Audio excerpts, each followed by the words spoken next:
And I made my first video about the Resident Evil 4 VR mod, which is a combination of Praydog's RE framework and the modding talents of Tailman1982 and ErwinGunsmith. A lot of you asked what my thoughts were on the mod versus the official VR version by Capcom, and since Resident Evil 4 is a top 5 game on PSVR2, I didn't want to respond, and that's because I already knew Tailman hadn't finished with the mod, because once it went public he would have no doubt got some valuable user feedback. And I also don't understand why the VR versions of all Resident Evil games are permanently locked to the PSVR and PSVR2. And let's not forget, Capcom have now stated there is no VR version planned, which is why I was interested once again in VR mods, because as of right now, the only sure bet I have of playing Requiem in VR is on PC with the help of VR modders. Within a day of Requiem launching, Praydog updated his framework so we can play Requiem in VR, but only with a controller. And Tailman has already messed around with 6-DoF controls and made this short clip as proof of concept. Some of you may also be wondering why I haven't made a video about Requiem on PCVR, and that's because once you played any Resident Evil game in 6-DoF, it's very hard to go back to simply sitting down and using a controller. So for today's video, I played Resident Evil 4 on both PCVR and PSVR2 and used the PSVR2 headset to keep things as close as possible for this comparison. So when I speak about the visuals, you know it's not about hardware. I'm also using the latest version of the mod, which launched Sunday night and is still getting updates, and it's been an amazing experience how far the mod has come in a very short space of time. We now have head-based tracking, Leon's feet are no longer floating below us, and we now have scopes on the rifles, plus I believe spatial audio seems much better, and there's obviously many more improvements. One of the big issues though about mods is installation, and it can be very confusing. But in regards to RE4, there is now an installer made by Mr. Survivor on YouTube, and updating the mod once it's installed is simply a case of drag and drop. Some mods are super easy and some aren't, so keep that in mind if you're about to venture into modding. But that's why we have Discord communities like Flat2VR and PC channels in my own Discord, because whatever is wrong is usually something easily missed, and you will eventually get it up and running and hopefully learn something along the way. Now, before I talk about the all-important VR interactions of Resident Evil 4, I wanted to talk about the graphics, because this has been very surprising. As we know, RE4 on PSVR2 is reprojected from 60Hz to 120Hz, and this delivers a super smooth frame rate, but for some people, reprojection is a massive no-no because it makes them feel extremely nauseous. To be clear, I am absolutely fine with reprojection, but that doesn't mean I can't see the difference between native frame rates and reprojection, and clearly, so do many others. Hence, there is a permanent outcry from PSVR2 owners that all games should have a native 90Hz or even 120Hz for every game. On PCVR though, reprojection isn't an issue, but that doesn't automatically mean a super smooth frame rate is guaranteed, since everyone's PCs are very different, and Nvidia's DLSS feature has been a great help to many. I recently upgraded my PC with a 5070 Ti,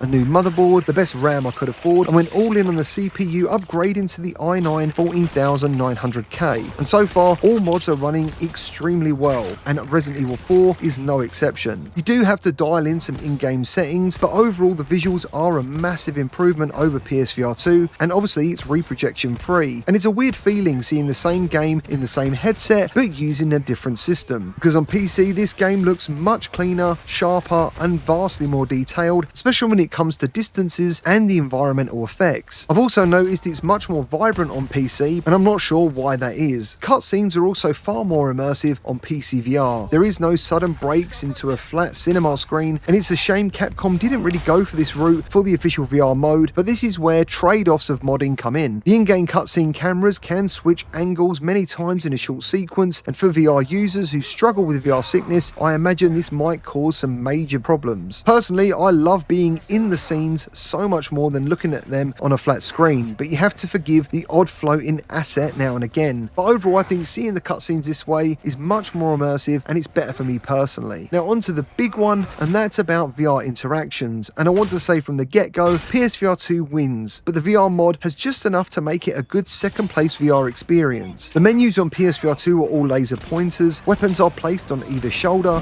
and the knife is on the left side of your chest. It's also throwable and can easily be used to block incoming physical attacks. Grenades are grabbable on the right side of your chest, and your invisible belt holsters your pistol and ammo pouch, making all the weapons extremely easy to grab, which overall makes for a super smooth VR gameplay experience. We also have manual reloading on PSVR2, which is obviously awesome, and the scopes are far more friendly and immersive to use. All weapons can be used two-handed, so for example, if you fire the shotgun single-handedly, it has a massive kickback, which is a really nice touch and encourages the player to use both hands. When it comes to PC, weapons are selectable via an in-game menu, and the weapons do actually feel great to shoot. And even though you can two-hand the weapons visibly, you can't actually grip them, and therefore this makes zero difference to accuracy. There's also no manual reloading, and instead relies on a button press, but on both systems, the knife can be used to break crates, but on both systems you can simply also just press the X button for Leon to kick them. In the VR mod as well, the knife can be used to physically stab, but this isn't always registered correctly,